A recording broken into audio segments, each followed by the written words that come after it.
আসসালামু আলাইকুম ভিউয়ার্স, আজ দেখাবো আলু দিয়ে রুই মাছের ঝোল। চলুন দেখি।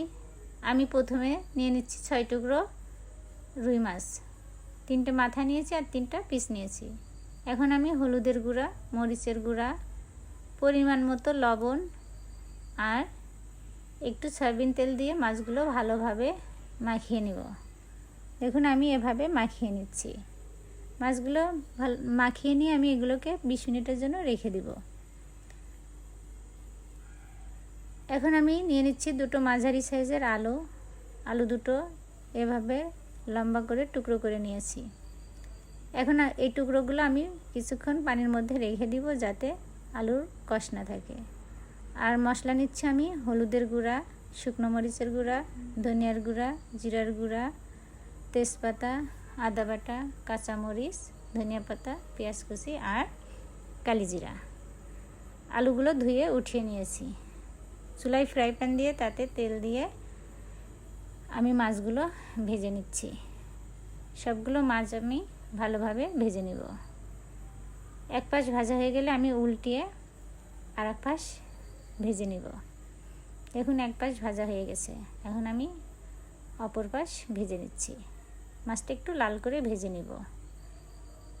আমার মাছ ভাজি শেষ। এখন এটা আমি তুলে রাখছি। মাছের ওই তেলেই আমি আলুর টুকরোগুলো ভেজে নেব। দিয়ে দিচ্ছি পরিমাণ মতো লবণ আর একটু হলুদের গুঁড়া। হলুদের গুঁড়া দিলে আলুর কালারটা সুন্দর হবে। আর আলুটাকে আমি লাল করে ভাজবো না, 50% ভেজে নেব। এখন আমি আলুগুলো উঠিয়ে রাখছি।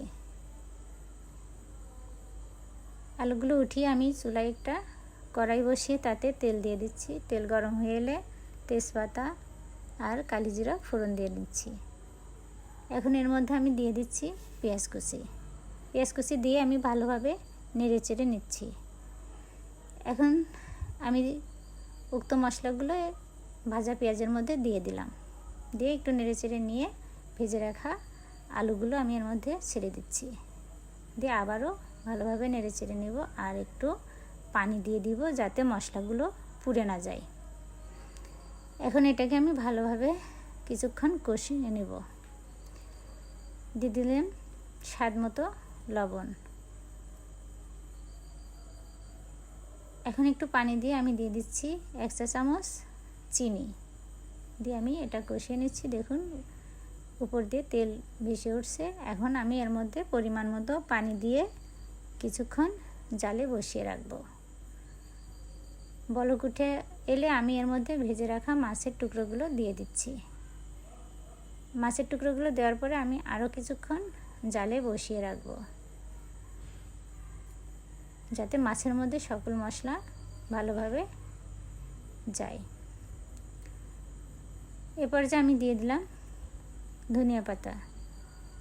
দেখুন সুন্দর একটা কালার এসে গেছে। এ পর্যায়ে আমার রান্না শেষ। দেখুন এখন আমি পরিবেশন করছি। দেখতে কত সুন্দর হয়েছে। আমার মাছের ঝোলটা কেমন হলো সবাই লাইক কমেন্টস করে জানাবেন। ধন্যবাদ।